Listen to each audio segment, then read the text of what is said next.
바울은 어제 말씀에 이어서 오늘도 10절 말씀에 계속해서 자기 변호를 이어가고 있습니다. 바울은 왜 이렇게 데살로니가 교인들에게 보내는 서신에 서두에서부터 자신을 변호하고 있는가?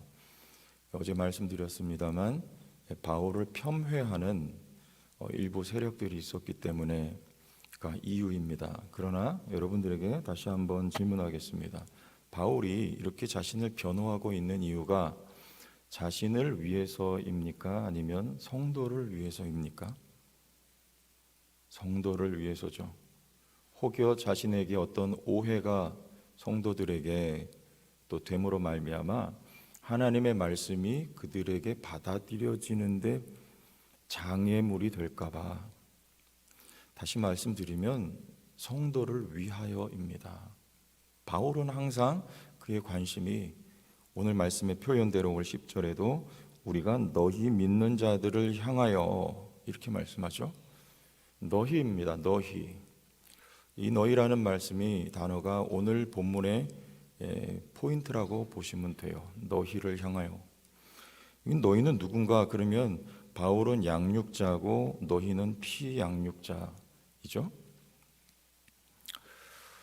오늘 말씀에도 보면 우리 11절 말씀에 하나 이미지가 나오죠. 너희도 아는 바와 같이 우리가 너희 각 사람에게 뭐가 돼요? 아버지가 자기 자녀에게 하듯 권면하고 위로하고 경계하노니. 어제 말씀에는 아버지가 아니라 어머니 이미지가 나왔죠. 7절 말씀에 보면 유모라고 했어요. 그리고 유모가 자녀에게 젖을 먹이듯이 내가 너희를 뭐 했다? 양육했다 합니다. 오늘은 아버지가 너희에게 권면 위로 경계했다. 부모 이미지입니다. 그럼 부모는 자녀를 뭐 합니까? 어제 말씀드렸습니다. 우리 모두는 사역자라고 했어요. 사역자는 다시 말씀드리면 양육자입니다. 여러분, 성도는요, 우리 모두는요, 사도 바울뿐만 아니라 양육자가 되어야 해요. 사역의 기본이자 사역의 근간이자 사역의 본질은요, 양육자가 되는 것, 양육하는 것입니다. 구역장만 양육하고 교사만 양육하고 목사 전도사만 양육하냐? 아니요, 모든 성도가. 그래서 옥하는 목사님이 그런 책을 쓰신 이유죠. 평신도를 깨운다. 평신도라는 단어가 성경적이는 않습니다만 이해를 돕기 위해서 쓴 말인 것 같아요. 평신도를 깨워서 뭐 만드는 겁니까? 양육자로 세우겠다는 거예요. 우리 모두는 사역자요, 양육자입니다. 양육자는 뭐예요? 부모는 자식을 뭐 합니까? 어머니는요, 아버지는 직접 어머니가 자녀를 뭐예요? 품죠. 그러나 부모님이 자녀를 품는 것은 공간을 뛰어넘는 것이죠. 어릴 땐 곁에 있기 때문에 자녀를 항상 옆에 두고 품어요. 안아줍니다. 사랑을 부어요. 그러나 자녀가 자랐을 때는요, 머리가 커갈수록 부모를 떠나죠. 공간에 갭이 생기죠. 그러나 부모는 어떻게 합니까? 자녀가 멀리 있어도 항상 품는 것이죠. 맞습니까? 맞아요. 노심초사하고요, 시집을 가고 장가를 가도 여전히 자녀는 부모의 사랑의 대상이고 품을 대상이 되는 거예요. 여러분, 이게 양육자의 기본이에요. 우리 모두는 품어요. 여러분, 누구를 품고 있습니까? 전도 대상자를 품고, 내가 전도한 분을 품고,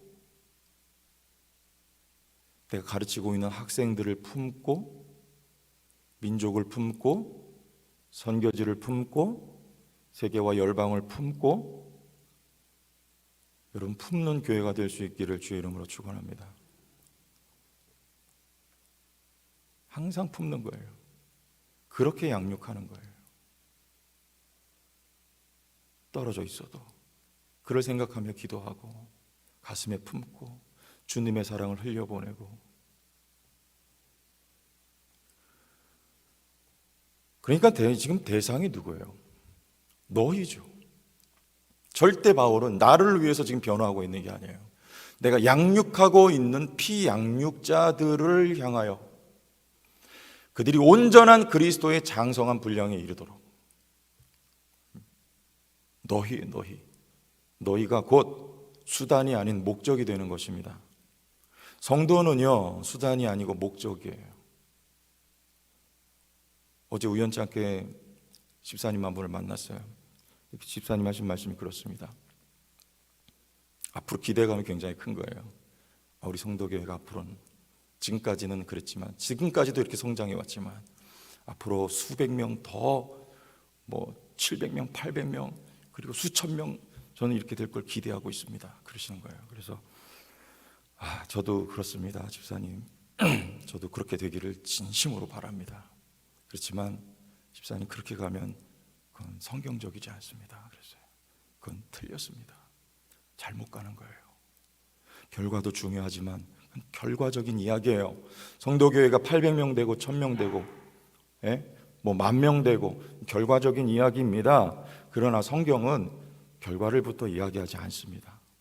성경은요, 과정을 말하고요,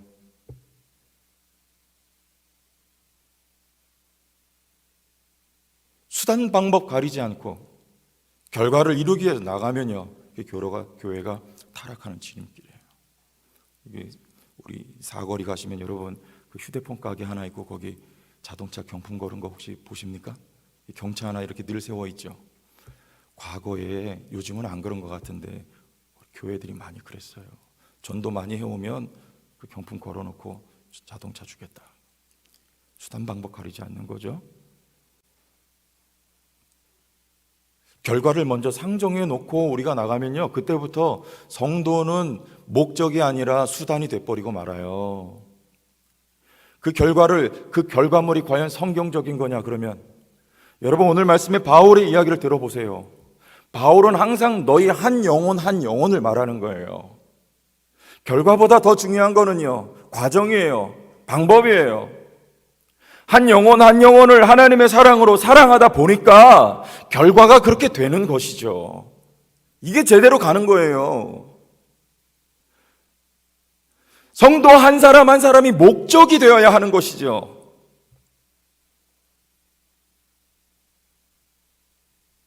성도교회가 그렇게 여태까지도 왔고 앞으로도 성경적으로 성장을 이루어가는 교회가 되어야 할 줄로 믿습니다. 하나님의 마음으로 내가 한 영혼을 품고 사랑하다 보니까 그 영혼이 자라고 성장하여서 또 다른 영혼을 낳게 되는 이런 선순환, 이게 건강한 교회의 모습 아닐까요? 그렇게 가야 되는 거예요. 그래서 바울은 이렇게 말해요. 감사조차도, 우리 13절 말씀 함께 읽어보겠습니다. 이러므로 시작.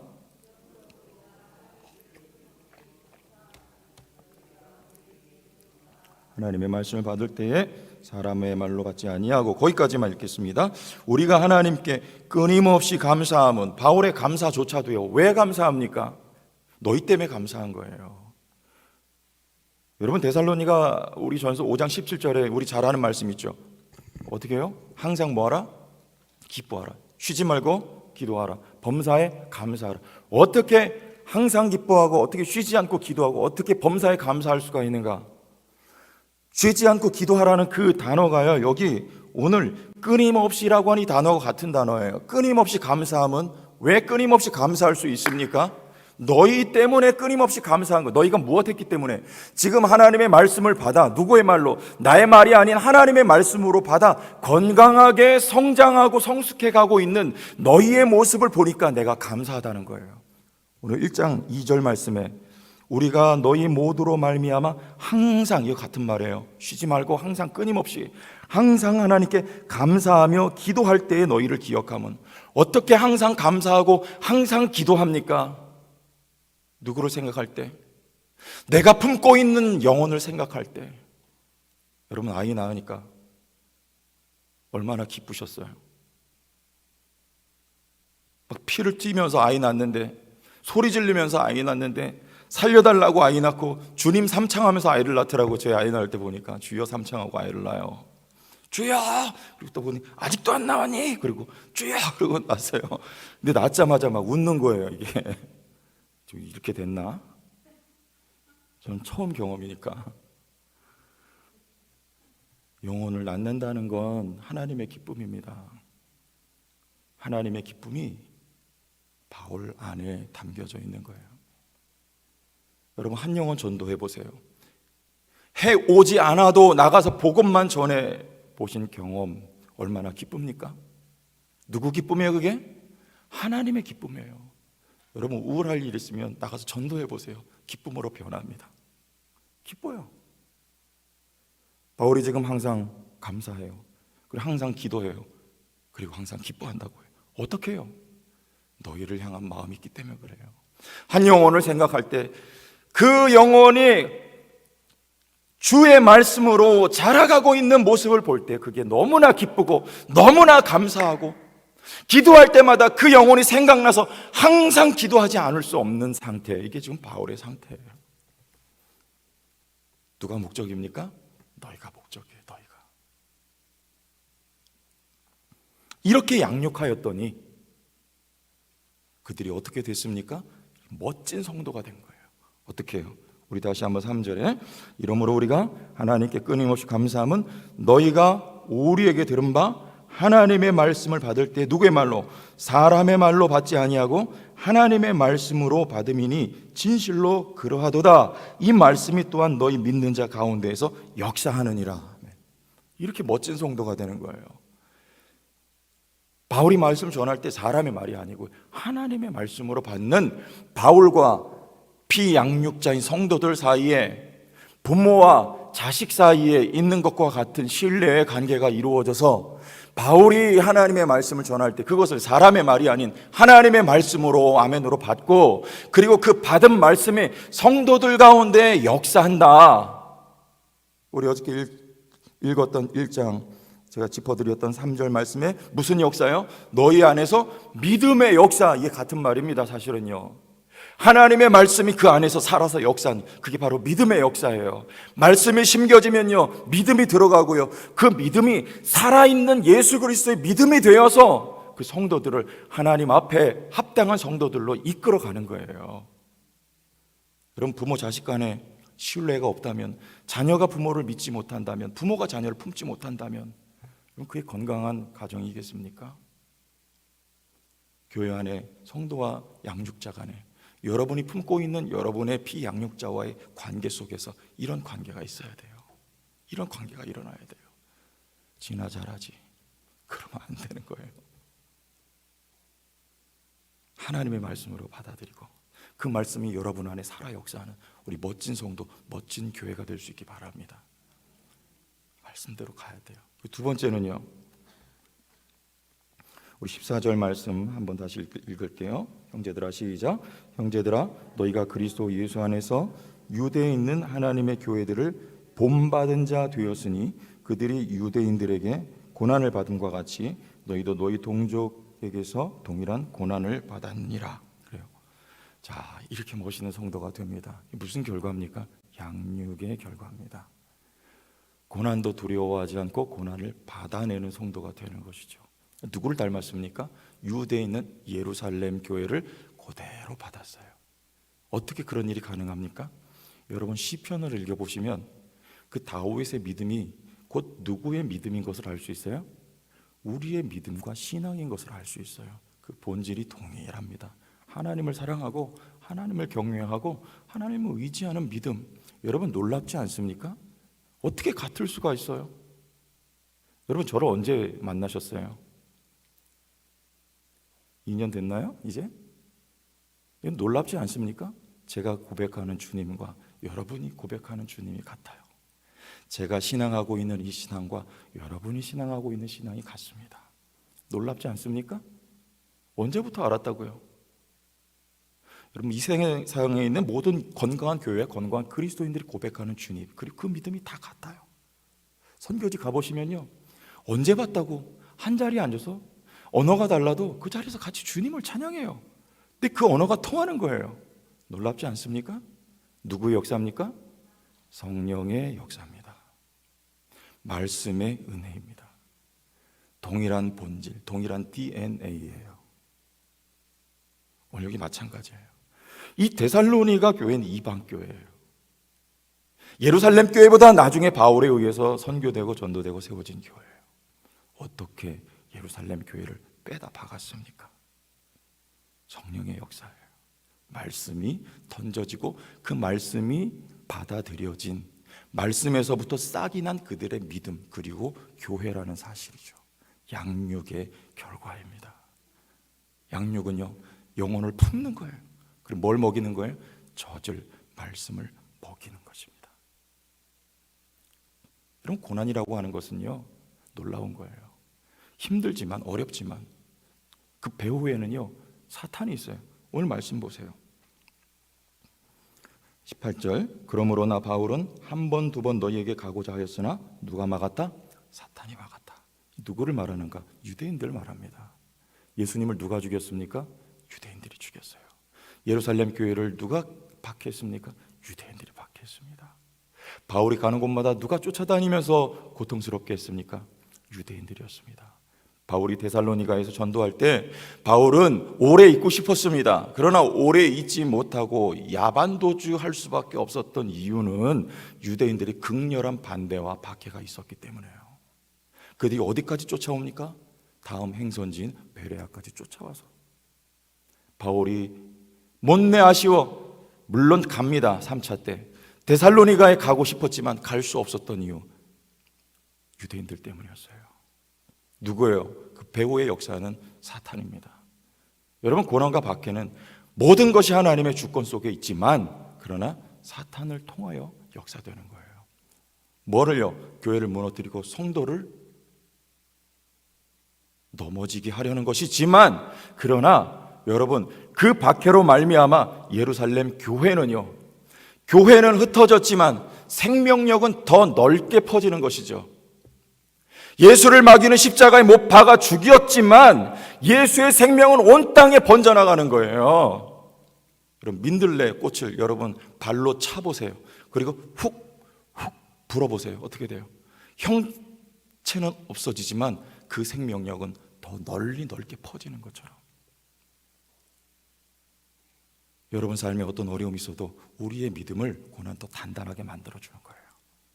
하나님의 말씀이 근본이 되어서 성도를 더욱 단단하게 만들어주는 것, 생명력이 더욱 팽창하고 확장되게 만들어주는 것이 바로 고난이라는 말이에요.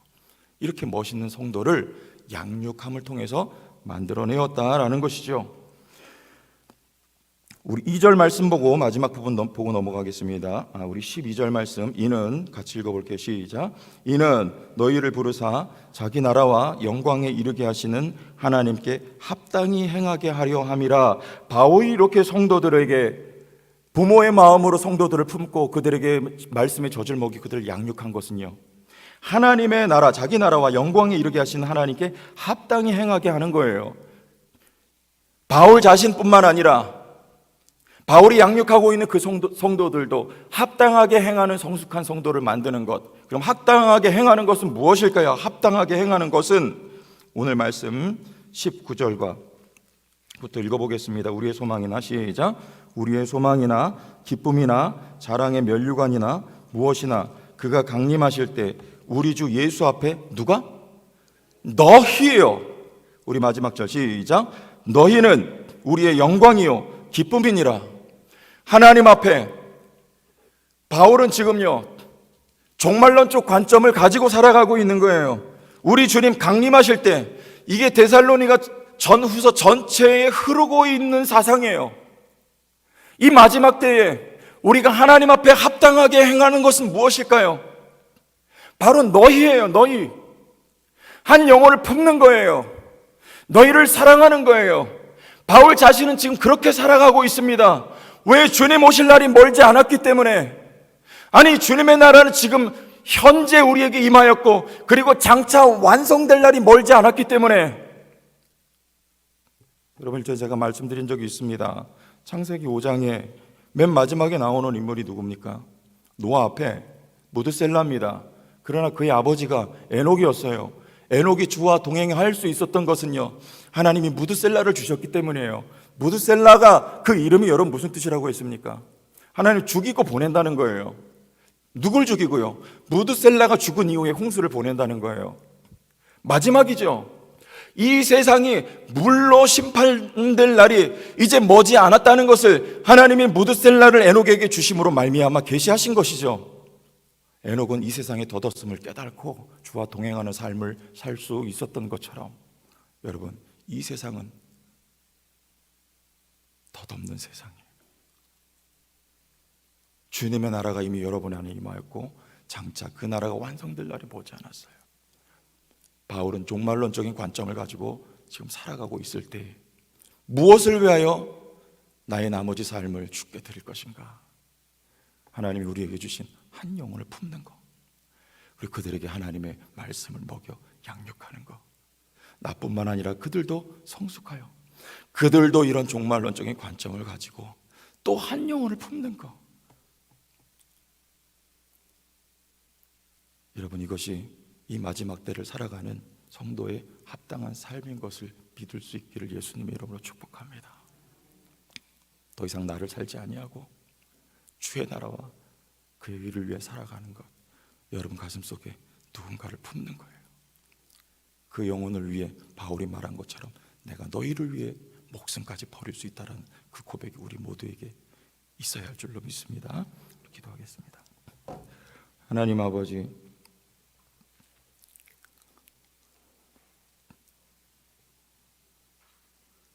우리에게 주어진 나를 계수할 수 있는 지혜를 더하여 주시옵소서. 영원할 것 같은 이 땅의 삶이지만 결코 우리에게 개인의 종말이 임할 것이며, 그리고 즐거워하고 좋아하던 삶도 끝날 날이 오는데 주님, 영원한 가치를 위해 하나님께 허락받은 우리의 삶을 하나님 한 영혼이 세워지는 일을 위하여 다 드릴 수 있는 건강한 믿음, 하나님 앞에 합당한 삶을 살아갈 수 있는 성도들, 성도교회가 될 수 있게 하여 주옵소서. 주어진 한 영혼을 품고 이 나라와 민족을 품고 세계와 열방을 품을 수 있는 넓은 가슴들 되게 하여 주옵소서. 예수님 이름으로 축복하며 기도합니다. 아멘.